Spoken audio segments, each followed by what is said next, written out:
will never forget the impression I had when I went there for the first time. I did not expect and did not imagine to feel anything more than a visual effect and a passing interest that such a landmark exists in Lithuania. Yet I felt something very special. I think I can explain it as an intense spiritual concentration. It was a phenomenon that revealed that the people who traveled here came with profound belief, and somehow they left part of this belief behind them. It is still present.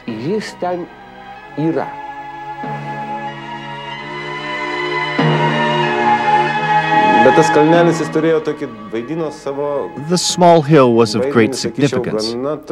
It was a symbol of the Lithuanian spirit. Meanwhile, what was Lithuania? Lithuania was considered to be one of the Soviet Union's provinces, one of the republics. If the hill had been full of red stars with such slogans as "Long live the Communist Party," they would have put up these things themselves.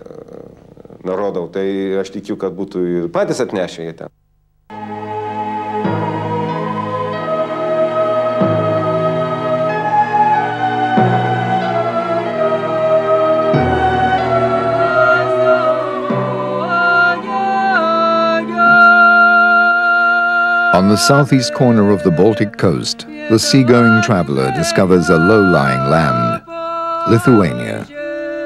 Country of 1,000 lakes, meandering rivers, primeval forests, old villages. The severe yet mystical beauty of its landscapes conjures an echo of ancient times. Historically, Lithuania traded throughout the world Baltic gold, amber, a symbol of happiness. Over the past 200 years, however, this wealth has not seemed to bring the happiness promised.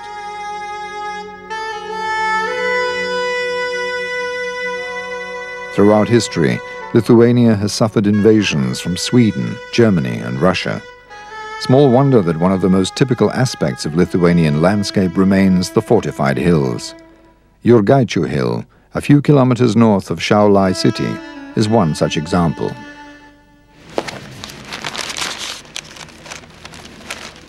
According to historians, the mound was also used since pagan times as a place of worship. Here, the sacred fire was maintained by young priestesses. Early Lithuanians worshipped nature and natural objects, such as carved wooden monuments called krikščiai. With the arrival of Christianity in 1251, they were replaced by crosses, henceforth placed at crossroads and throughout the countryside.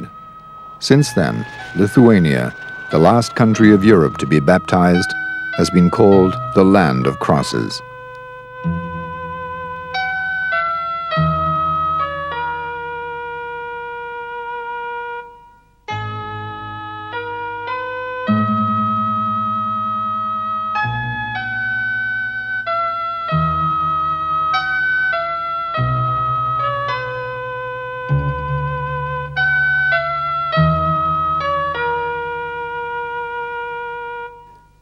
There are many legends describing how the first crosses appeared on this hill, which local people named the Hill of Crosses.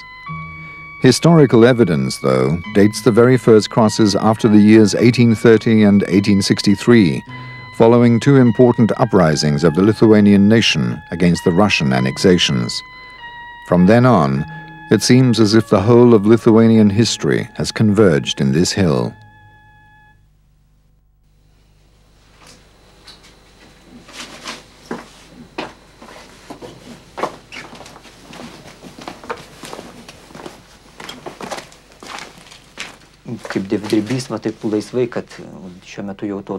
I am now a folk artist. I have gained recognition. In those days, however, I fully realized that they could come and arrest or punish me at any time. I felt that I was being pressured. Some of my works were not admitted to official exhibitions. They would say that my artistic themes were not suitable.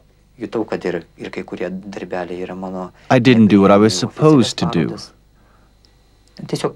But the nation needed a cross carver. It was a form of resistance against the occupation.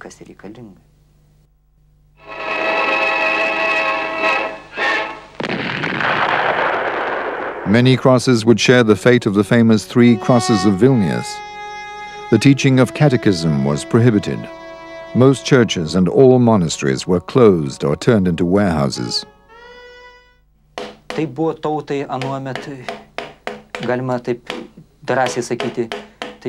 During this period, this small hill signified to the whole nation a challenge and a resistance to the occupation.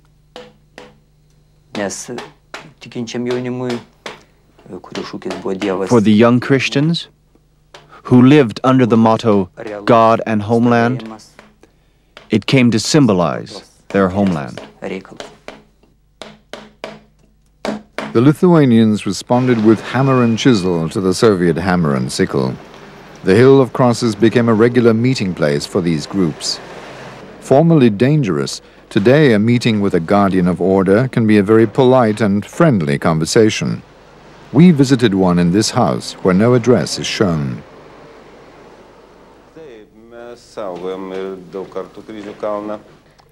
Yes, we patrolled the Hill of Crosses. However, we never fully realized the reasons behind it. We were on patrol, but we did not direct the action. We executed orders.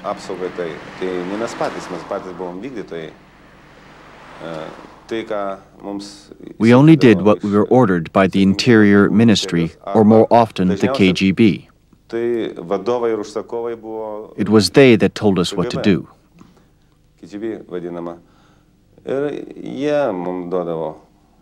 Reactionary tactics intensified in the last 5 years of Brezhnev's rule.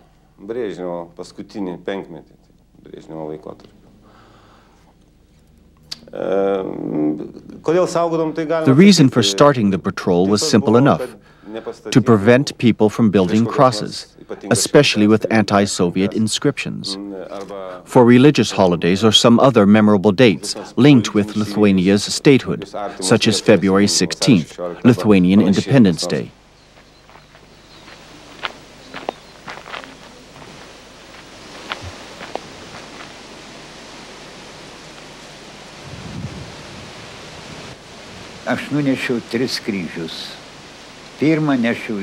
I carried 3 crosses. I took the first one from Sodis, where I was the priest for 5 parishes. I walked 60 kilometers through 5 parishes with bare, bleeding feet. It was in October, but I don't recall the year. I started at 9 p.m.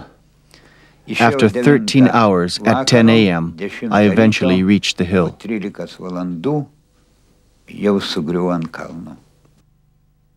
I had this intention, as a priest and a believer, to ask for God's help so that our friends would leave, and my homeland would be free.